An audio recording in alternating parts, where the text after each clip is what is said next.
NFLPA, the union, should be, I would think, at some point in time, possibly get all over this. And is this appropriate grounds to be, demoting a guy professionally? But with all that Manziel drama said, their backup quarterback in McCown has been a lot better than whoever the Ravens got going in. Matt Schaub, I want to say, is their new starting quarterback now. He hasn't played at all. Browns are at home. Browns got a good defense. So we're definitely picking the Browns to win that game. They're a 2.5-point favorite, and my final score is 16-13. So yeah, I guess they cover the spread as well. Whew, that, I believe, is all the NFL football, I should say, that we are going to discuss this week. I could continue on with the final half of the spew and do our college football, but I think we've had so much football here on this only half an hour remaining episode of the show that we should get a bunch of other topics discussed here, quickie style, and then we'll get the college football in yet before our Balls Deep Thought of the Day, which we will be having, I forgot to bring up at the beginning of the show in the overview, and it does involve, of course, NFL football. So stick around for that. But thanks so much for listening, however you're listening. SoundCloud, YouTube, TuneIn app, Spreaker app, WNLMradio.com. Scotty Ball, Balls Deep Sports Talk. All right. Oh, that's right. I almost forgot the huge DraftKings news that I promised you earlier. So, I went to, log into my DraftKings account this past Monday night and possibly get in for Sunday night, I suppose it was. I was going to get into one of the late primetime games possibly that day. And I looked and went, well, where'd all this money in my account come from? This can't be right. And here, the game that I had played from Monday night's game last week into Thursday night's game of this week. I always like to play that Monday-Thursday game on DraftKings, as well as the Sunday night primetime, Monday night primetime game as well. But here, little old me, in a tournament of 23,500 people, got 7th freaking place. That's right. Thank you. No, really, you're too kind. Thank you. I deserve it, but no, thank you. So, amazing, epically huge DraftKings news. I got 7th place out of 23,500 people in a tournament this last week. Won a whole bunch of money on it. Yay me. All right. But not enough to give you guys any of it. So there you go. Slow your roll. All right. Let's see. Oh, yeah. All right. Well, first quickie, let's wrap up the Major League Baseball season awards, as I mentioned. So all we had left that we didn't get to from last week's show was the AL MVP and the NL MVP. The winners of those awards were Josh Donaldson from the American League and Bryce Harper from the National League. Now, American League MVP Josh Donaldson of the Toronto Blue Jays, he had some very stiff competition that he beat out. Second place runner-up was Mike Trout of the Angels, and then in third place was Championship Royals member Lorenzo Cain. Donaldson led the AL in runs and RBIs. That's a pretty amazing combination of statistics to lead in. I think batting average and home runs would be one of the only equivalent yin and yang, But even then, I don't think, because one does really contribute to the other significantly. Whereas these two are completely, unrelated statistics. So to score 122 times and to separately bat in 123 runs, both tops in the AL, well-deserved for third baseman Josh Donaldson of the Toronto Blue Jays. Now, in the National League, Bryce Harper's competition was much, much less stiff. Who the heck did he beat out? I don't even remember who he beat out, but it was a landslide. I want to say it was unanimous. Yes, it was a unanimous victory for Bryce Harper. He is, at 22 years old, he's the fourth youngest MVP in history of baseball, and he is the youngest unanimous winner ever. And he's the youngest to win it since Vida Blue in 1971. The first Nationals/Expos winner in history. He took all 30 first place votes. Jeez, yeah. And as I mentioned, I felt the real MVP of the National League. Bryce Harper was the Player of the Year in the National League by far, no questions asked. And the baseball MVP award can be voted on and viewed as such award. However, I have been on record on the show here saying this, and I still stand by it, that the real MVP of the National League this season was Yoenis Cespedes of the New York Mets, who went there via trade, I believe, right after the All-Star break or right before the All-Star break. And once that happened, the New York Mets went from a team that was, 4 to 8 games out of first to a team that was on fire in first in the playoffs, going to the World Series, took their offense, turned it from worst to first in that span of time. So your real most valuable player again for the National League was Yoenis Cespedes, but because he did not play the required amount of games in that league this season to be eligible for said award, your only candidate whatsoever was Bryce Harper of the Washington Nationals, and he won it unanimously. So there we got a baseball news, closed that out, and quickie style, moving on. Alright, let's have our next couple of quickies take us to championships. Let's keep that the theme here on these next 3, as a matter of fact, quickies. Moving on to NASCAR. Mr. Kyle Busch, not Kurt Busch, they're both spelled with a K. Kyle with a K, Kurt with a K.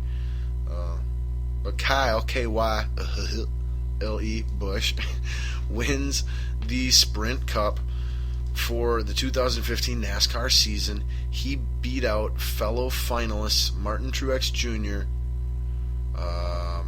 Who was it? Martin Truex Jr. I want to save the other one. Harvick, that's right, my guy Harvick. How could I forget Kevin Harvick? And then in racing in his final full-time season race ever, retiring aside from part-time racing, won legendary Jeff Gordon. Jeff was unable to make his swan song, perfect and ride out as the champion. It would have been, I want to say, his 5th championship of his career. Unsuccessful, had a decent race, but couldn't pull it off. Truex was never really in it. He was the only one of the 4 that were never really in contention at the championship. I can't remember if it was in Miami or Phoenix. One of those two, I'm pretty sure. I think it was in Miami. But yeah, of the 4 finalists, Truex Jr. was the only one that really wasn't competitive in Sunday's championship race. Gordon, Harvick, and Busch all flirted, with their moment, but ultimately Kyle Busch came out on top. This is his first Cup win. He was one of 4 drivers in NASCAR currently to have 30-plus wins in their NASCAR career and not have a Chase Cup championship to their resume. Well, that is no more. Now, I know a lot of people don't like Kyle Busch in the racing world. I don't follow it enough to know exactly why. I want to say he's been suspended for domestic abuses or something along those lines, possibly legal and substance abuse issues, not sure. Might just be a jerk. But me personally, I'm just not a fan of Busch in general. Sorry, I couldn't help it. But that brought your NASCAR season to a close. I don't know. I didn't write down who actually won the race itself. I just, all anybody really cared about was who won out of those 4 finalists. And I had a lot of other sports-related homework for the show to do, so that's what I got around time to learning and researching. But congratulations to Kyle Busch. Also congratulations to Jeff Gordon. Thanks to Jeff Gordon, I guess, from NASCAR fans for helping bring attention and new fans to the sport in a time when NASCAR really wasn't very mainstream at all, and then through it being a really big part of its boom over the last 20 years. So thank you, Jeff Gordon, and happy trails as you ride off into the sunset. Not victorious, but proud and a winner nonetheless, because everyone's a winner here on Balls Deep Sports Talk. Ain't wrong, everyone is not a winner. But Kyle Busch is your 2015 NASCAR Sprint Cup champion.